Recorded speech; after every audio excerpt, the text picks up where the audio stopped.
आपको फिर बताने वाला हूं अर्थमेटिक प्रोग्रेशन। मैंने पिछले वीडियो में आपको बताया था, यदि नहीं देखे हैं वीडियो तो देख लीजिएगा। चलिए मैं आज फिर आपको बता रहा हूं 5.2 का। यहाँ आप देख रहे हैं कि एक प्रश्न दिया गया है एपी, और ये एपी कितना है 3, 15, 27, 39 का कौन सा पद उसके 54वें पद से 132 अधिक है। यानी पूछा जा रहा है कौन सा पद। कौन सा पद कहने का मतलब हुआ कि हम केम्मा नंबर में जाएंगे तो वो जो हमें पद मिलेगा वो 54वें पद से 132 अधिक होगा। यानी यहाँ पे आपको एन निकालना है। एन का मान पूछा जा रहा है कि कौन सा पद है, केम्मा पद है जो 54वें पद से 132 अधिक है। तो चलिए बहुत ही आसानी से बनेगा। सबसे पहले हम क्या करेंगे, ए निकालेंगे, कितना होगा 3। फिर डी निकालेंगे, तो डी निकालने के लिए आपको पता है कि दूसरा पद में से पहला पद को हम माइनस करते हैं। जब आपका ए और डी निकल गया तो आपका पूछा जा रहा कौन सा पद 54वें पद से 132 अधिक होगा। तो पहले हमें यह मालूम होना चाहिए कि आखिर वो पद है कौन। वो पद का जो नंबर है वो तो बाद में निकलेगा, पहले वो हमें पद निकालना चाहिए। तो इसके लिए आपको एन निकालना पड़ेगा, और एन भी कितना है तो 54वें पद से 132 अधिक है। यानी कि एन बराबर 54वां पद प्लस 132। तो एन का सूत्र आपको पता है A plus N minus 1 into D. और 54वां पद तो आपको पद निकालने के लिए एकदम संक्षिप्त में बताए थे कि जिम्मा पद कहा जाए उसमें एक हम ए ले लेते हैं प्रथम पद को, और बाकी जितने पद बचते हैं उसको हम क्या करते हैं डी से मल्टीप्लाई कर देते हैं, यानी 53 डी। ये आपका निकल जाएगा 54वां पद प्लस 132। तो देखिए ए का आपका वैल्यू कितना है 3 है, एन आपको पता नहीं क्योंकि वही निकालना है, और डी का मान कितना है 12 है। ए का मान 3 प्लस 53 गुने डी का मान कितना है दिया हुआ है 12 प्लस 132। तो इस तरह से हम 3 प्लस एन माइनस 1 इंटू 12 को अब इधर रहने देंगे। ये हो जाएगा 3 प्लस 53 को 12 से गुना कर देंगे तो आ जाएगा 636 प्लस 132। अब हम क्या करेंगे कि पहले इन सभी को जोड़ लेंगे, तो आपका आ जाएगा 771। 6 2 8 3 11 के एक हाथ में 1 3 3 6 और 1 7 और 6 और 1 7। अब इधर आपका 3 प्लस में, तो सबसे पहले इस 3 को बराबर को उधर ले जाएंगे माइनस में। उसके बाद 12 यहाँ ब्रैकेट यानी मल्टीप्लाई में है तो बराबर को उधर जाएगा तो चला जाएगा बटा में यानी डिवाइड में। यानी यहाँ क्या बचा एन माइनस 1। अब हम देख रहे हैं कि 771 में 3 घटाएंगे तो आ जाएगा 768 बटे 12। इधर है एन माइनस 1, हम एन को इधर रहने देंगे और माइनस 1 को उधर ले जाएंगे तो हो जाएगा प्लस 1। तो 768 को 12 से जब हम डिवाइड करेंगे तो आ जाएगा 64। 64 और 1 जोड़ देंगे तो आ जाएगा कितना 65। इस तरह से ये अब आपको पता हो गया कि जो 65वां पद आएगा इस एपी का वह आपके 54वें पद से 132 अधिक होगा। इस तरह से आप आसानी से इसे हल कर सकते हैं। आपको एक और प्रश्न बताता हूं। यहां आप देख रहे हैं कि 3 अंकों वाली कितनी संख्याएं 7 से विभाज्य है। 3 अंकों वाली कितनी संख्याएं 7 से विभाज्य है। तो सबसे पहले हमें यह जानना है कि 3 अंक वाली संख्या कहां से प्रारंभ होती है और कहां तक अंत में जाती है। तो सबसे पहले हम जान लें कि 3 अंकों वाली जो संख्या होती है वो 100 से प्रारंभ होकर 999 तक, यानी 3 अंकों की सबसे छोटी संख्या कितनी 100 और 3 अंक की सबसे बड़ी संख्या 999। तो ये पूछा जा रहा है इस प्रश्न में कि ये 100 से 999 के बीच में ऐसी कितनी संख्या है जो 7 से विभाज्य है, यानी 7 से भाग देने पर वह पूरा पूरी कट जाता हो। तो हमें ये पूरा तो एक एक करके निकाल नहीं सकते हैं, तो इसके लिए बहुत ही आसान तरीका है कि हमें सबसे पहले 100 से 999 के बीच में हमें ये पता कर लेना है, यानी वो प्रथम संख्या जो कि 7 से कट जाए। तो क्या 100 7 से कटेगा? नहीं कटेगा। तो हम सबसे पहले किस प्रकार से निकालेंगे आपका प्रथम संख्या जो कि 7 से पूरा पूरी कट जाए? तो उसके लिए हम क्या करेंगे, इस 100 को हम डिवाइड करेंगे, कितना से? 7 से। तो 7 से डिवाइड करेंगे तो आ गया 7 एकम 7, बाकी बचा 3। अब भाग विधि के अनुसार ये 7 से हम 30 में के बार लगाएंगे? 4 बार। लेकिन नहीं, 4 नहीं लगाना है, बल्कि अगर 4 लगाएंगे तो यहाँ जो शेषफल बचेगा, ठीक है, वह आपका ने पर यानी घटाने पर इसमें से चला जाएगा पीछे। तो इसलिए हमको क्या करना है कि हमको 100 से नीचे नहीं जाना है, बल्कि 100 से ऊपर जाना है। इसलिए हम इस भाग में भी जितना से लगेगा उससे एक ज्यादा ही लगाएंगे, यानी 4 मरतबे लग रहा है लेकिन हम लगाएंगे 5 मरतबे। तो ये आपका ज्यादा हो गया, 7 पचे 35, यानी अब नीचे वाला ज्यादा हो गया तो आपका आएगा माइनस में। तो जब शेषफल माइनस में आया इसका मतलब ये हुआ कि 100 में अभी 5 और कम रहा है, ठीक है, यानी 100 में और 5 कम रहा है। इसका अर्थ ये हुआ कि अगर हम 100 में 5 जोड़ दें तो वो मेरा पहला संख्या प्राप्त हो जाएगा जो कि 7 से पूरा पूरी कट जाएगा। तो इस प्रकार से आप ए निकाल सकते हैं 100 प्लस 5 यानी 105। उसके बाद आपका डी यानी डिफरेंस जाएगा, वो कितना का जाएगा? 7 का जाएगा। तो ए निकल गया, डी निकल गया। अब हमें निकालना है वो अंतिम पद जो 999 के अंदर ही हो लेकिन वो 7 से पूरा पूरी कट जाए। तो उसके लिए अब हम क्या करेंगे, 999 को भी 7 से डिवाइड करेंगे। और ध्यान रखिए कि इसमें इस तरह से कोई अलग नियम नहीं लगाना है, बल्कि जिस प्रकार से आप भाग देते हैं उसी प्रकार से आप भाग देंगे।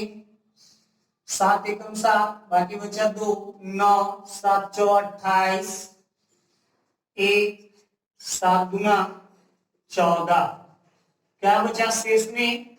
5। यानी कि इस 999 में अगर हम 5 को घटा दें, यानी ये 5 ज्यादा है, प्लस में बचा है, यानी कि ये 5 ज्यादा इसमें जुड़ा हुआ है। तो 999 में यदि हम 5 को घटा दें तो आपको वो अंतिम पद निकल जाएगा जो 7 से पूरा पूरी कट जाए। तो इस तरह से हम घटा देंगे तो आ जाएगा 994। तो ए निकल गया, डी निकल गया, ए निकल गया। अब आप आसानी से निकाल सकते हैं एन, यानी टोटल कितना संख्या है जो 100 और 999 के बीच में है वो 7 से पूरा पूरी कट जाता हो। तो देखिए एन बराबर आपको एक सूत्र बताए थे संक्षिप्त में, ए एन माइनस ए बटे डी प्लस 1। इसके सारे आप बना सकते हैं। ए एन का मान 994, ए का मान 105, डी का मान 7 प्लस 1। तो घटाएंगे तो 14 में से 5 गया 9, बाकी बचा 8, 8 में से 0 गया तो 8 और 9 में से 1 गया तो 8। इसको 7 से डिवाइड कर देंगे तो आ जाएगा 7 एकम 7, बाकी कितना बचा 1 तो 18, 7 गुना 14, बाकी बचा 4 तो 7 सत्ते 49, यानी 127 और 1 जोड़ देंगे तो आ जाएगा 128। यानी टोटल 3 अंकों वाली जो आपकी संख्या है जो कि 7 से विभाज्य है वह टोटल 128 है। इस तरह से आप 3 अंकों वाली, 4 अंकों वाली, 5 अंकों वाली कोई भी प्रश्न कहा जाएगा तो सबसे पहले अगर 4 अंक का कहा जाए तो 4 अंक का सबसे छोटी संख्या और सबसे बड़ी संख्या लेकर के हम इस तरह से जितना से भी डिवाइड कहा जाएगा उतना से हम डिवाइड दे करके ए निकाल लेंगे और ए एन निकाल लेंगे। ये ए निकालने के लिए है और ये आपका ए एन निकालने के लिए है। ए निकालने के लिए आपको अंत में एक ज्यादा से लगाना है और ए एन में जिस प्रकार से आप भाग देते हैं उसी प्रकार से भाग देना है। तो ए निकल जाएगा, ए निकल जाएगा और जितना से विभाज्य कहा जाएगा वो आपका डी होगा। इस प्रकार से हम 3 अंकों वाली, 4 अंकों वाली, 5 अंकों वाली, चाहे जैसा भी प्रश्न दे आप आसानी से हल कर सकते हैं। मैंने पिछला प्रश्न बताया कि 3 अंकों वाली कितनी संख्याएं 7 से विभाज्य है या 4 अंकों वाली, 5 अंकों वाली। उसी प्रकार से ये भी आपका प्रश्न है। उसमें जब 3 अंक का कहा जा रहा था तो आपने सबसे पहले 3 अंक का सबसे छोटा संख्या निकाला और सबसे बड़ा संख्या निकाला और उसके बीच में फिर आपने ए निकाला, ए एन निकाला, फिर डी निकाला। तो वो 100 और 999 के बीच था। यहाँ भी उसी प्रकार का आपका प्रश्न है, 100 और 250 के बीच 4 के कितने गुणज हैं। तो चलिए हम सबसे पहले इसमें आपको निकालेंगे कि 100 और 250 के बीच में 4 से कटने वाले ऐसी कितनी संख्याएं हैं। तो सबसे पहले हमें क्या निकालना है, ए निकालना है, यानी प्रथम वो संख्या जो कि 4 से कट जाए। तो क्या 10 4 से कटेगा? नहीं कटेगा। तो हमें सबसे पहले क्या करना है, 4 से भाग देना है कितना को, 10 को। 4 गुना 8 लगना चाहिए 2 मरतबे, लेकिन हमको क्या करना है, ए निकालने के लिए ज्यादा लगाना है। तो हम यहाँ क्या करेंगे, एक ज्यादा लगाएंगे, 4 दिया 12, यानी आपका आ जाएगा माइनस में 2, यानी अभी 2 और कम रहा है 10 में, यानी हम 10 में 2 क्या करेंगे और जोड़ देंगे। तो आपका निकल जाएगा ए, तो 10 प्लस 2 आपका आ गया ए बराबर 12।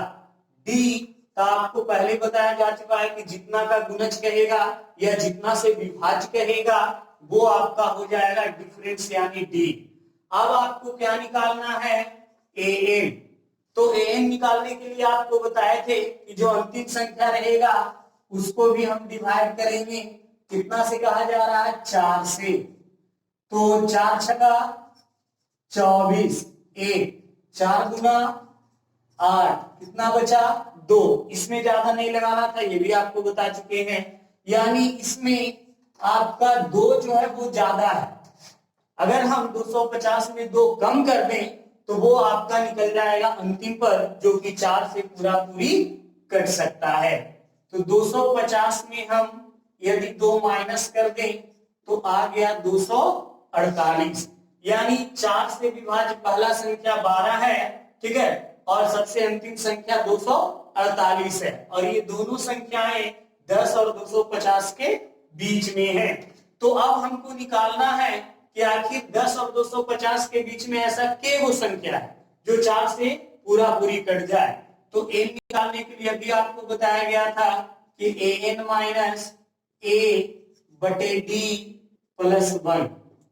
ए एन का मान 248 माइनस ए का मान कितना है, 12 है, डी का मान कितना है, 4 है, प्लस 1।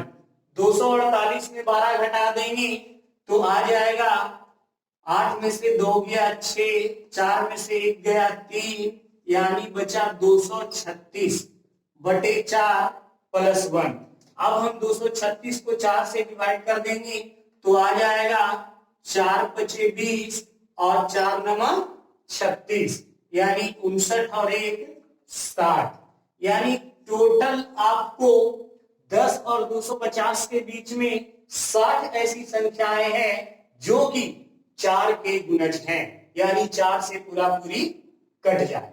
तो इस तरह से आपको कोई भी क्वेश्चन दे, कोई क्वेश्चन दे दिया कि 100 और 1000 के बीच में 5 के कितने गुणज हैं, 4 के कितने गुणज हैं, 3 के कितने गुणज हैं, तो इस तरह से हम इससे ए निकाल लेंगे और इससे ए एन निकाल लेंगे, और जितना का गुणज कहा जाएगा वो आपका हो जाएगा डी।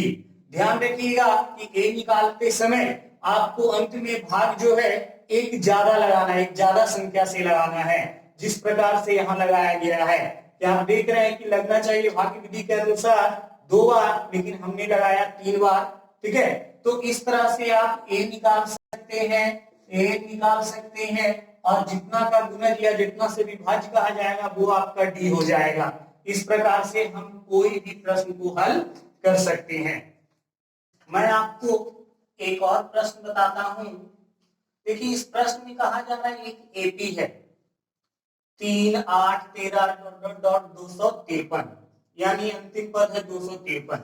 पूछा जा रहा है कि इस एपी में अंतिम पद से 20वां पद ज्ञात कीजिए। आपको मेन यही पॉइंट पे ध्यान देना है। क्या कहा जा रहा है? अंतिम पद से।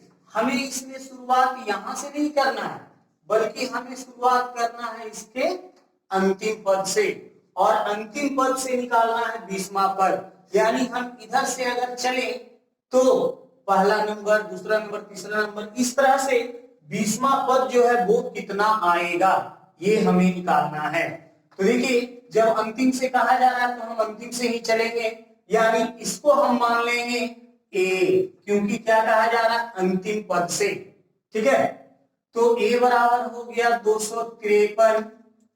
फिर आपको निकालना है डी। तो ध्यान दीजिएगा, हम लोग जब सामान्य क्वेश्चन में डी निकालते थे तो वो क्या करते थे? दूसरा पद में से पहला पद को घटाते थे। लेकिन चूंकि यहाँ मेरा जो प्रश्न है वो अंतिम पद से, यानी इस ओर से हम लोग इस ओर चल रहे हैं, तो अब इसका डी भी हम विपरीत निकालेंगे, यानी हम इस पहले पद में से दूसरे पद को घटाएंगे, क्योंकि अभी हमारा पहला पद नहीं रहा, अब हमारा पहला पद यहाँ है। ठीक है, तो अब हम यहाँ पर 3 में से 8 को घटाएंगे तो आ जाएगा -5। ठीक है, और कितना पद निकालना है? 20वां पद, यानी आपका n बराबर कितना है? 20। ठीक है, तो आपको निकालना अंतिम पद से 20वां पद, यानी जब हमें a पता हो गया, d पता हो गया, n पता हो गया, तो आपको अब ये निकालना है कि उस 20वां नंबर में जाकर के जो पद आएगा, जो संख्या आएगी, वो कितना है। तो देखिए, इसके लिए आपको बताया गया था an का सूत्र कि an बराबर a plus n-1 into D होता है। तो a का मान कितना है? 253 प्लस n का मान कितना? 20 माइनस 1, डी का मान कितना है? तो देखिए -5 है। ठीक है, तो इस तरह से 253 प्लस 20 में 1 घटा देंगे, आ जाएगा 19 गुना -5। ठीक है, तो 253।